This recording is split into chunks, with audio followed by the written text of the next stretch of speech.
Most people don't fail recovery because they don't care. They fail because they try to decorate a house that's on fire. They fix the furniture. They repaint the walls. They make promises about how they'll live differently inside. But the air is already toxic. The 12 steps were never meant to improve your behavior. They exist to get you out alive. Step 1, smoke. We admitted that we were powerless over our addiction, that our lives had become unmanageable. Step 1 is smoke. Not flames, not collapse. Smoke.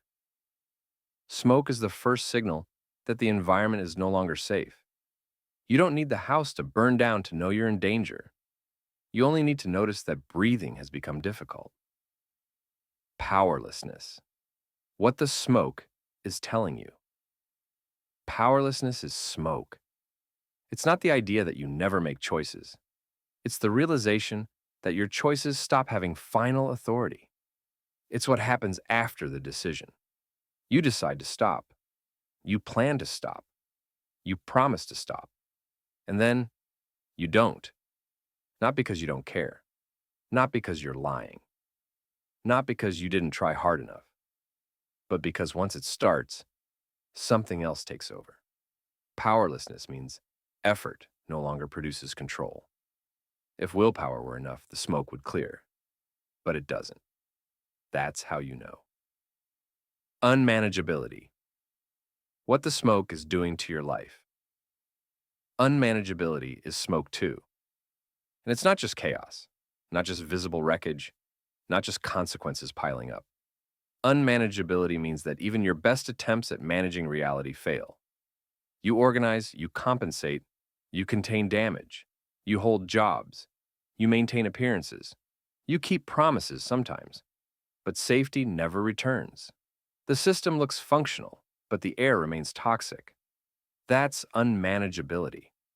It's living in constant reaction, always adjusting, always compensating, always one step away from collapse. You're not failing to manage. You're trying to manage something that can't be managed. In Narcotics Anonymous, it doesn't matter what or how much we used. Smoke doesn't care what caused the fire. It only tells you one thing. You can't live here anymore. No one could convince us we were addicts. Because smoke isn't an argument. You don't believe in smoke. You notice it. So we ask a practical question. Can I control my use of any form of mind or mood-altering chemicals? For most addicts, the answer is immediate, because control didn't fail once. It failed repeatedly, even with willpower, even when you truly tried, even with sincerity, even when you meant it with everything you had, even with consequences, even when the cost was obvious, painful, and real. When behavior continues despite effort, honesty, and punishment, control is no longer the issue. That's powerlessness. How addiction produces smoke. Addiction doesn't announce itself with flames.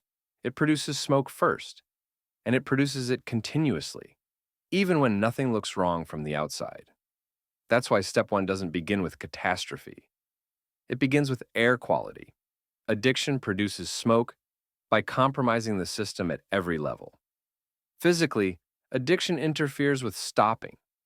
Once it starts, the body keeps going even when the mind says no.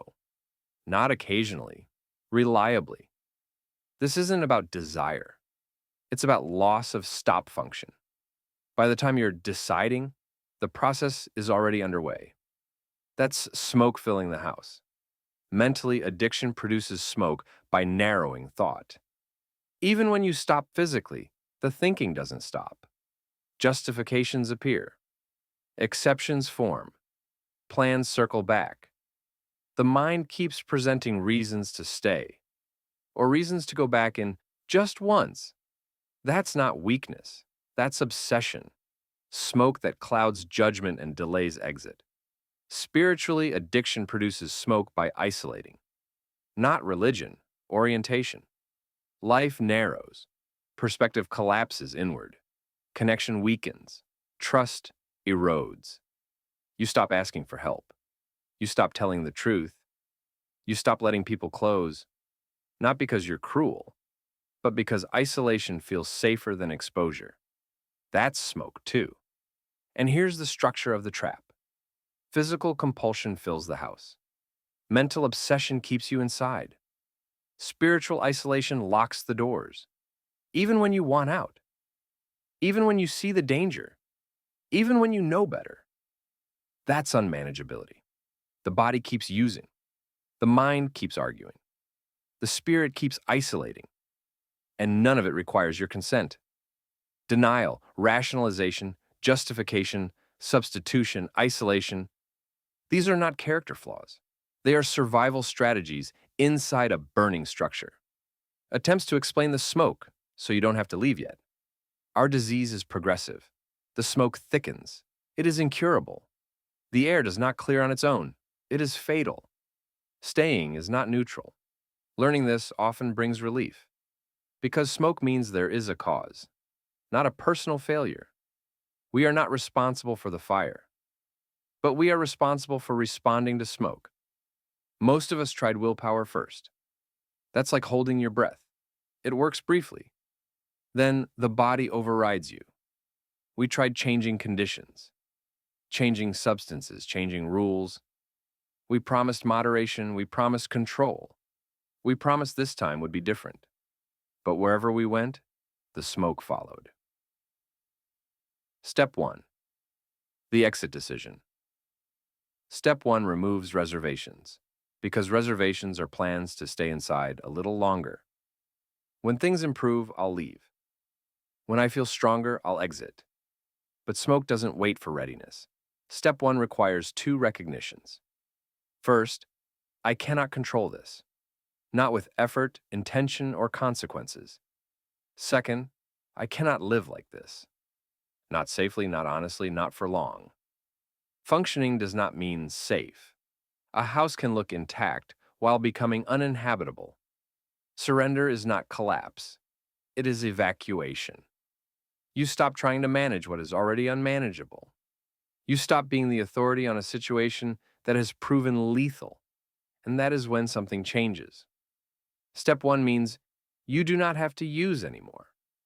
Not because you're stronger, but because you stop arguing with the alarm. You don't debate. You don't justify. You don't wait for proof. You respond. When we admit our powerlessness and our inability to manage our own lives, we open the door, not because we understand everything, but because we finally accept the air is toxic. The fire is not your fault. But once you see the smoke, staying becomes a choice. Step 1 doesn't shame you. It names reality clearly enough to get you out alive. Here's the shift. Step 1 doesn't ask you to believe anything. It asks you to stop arguing with what's already true. And once you do, the next question isn't, how do I fix this? It's, where is the air? That question is step 2. And that's where survival turns into possibility.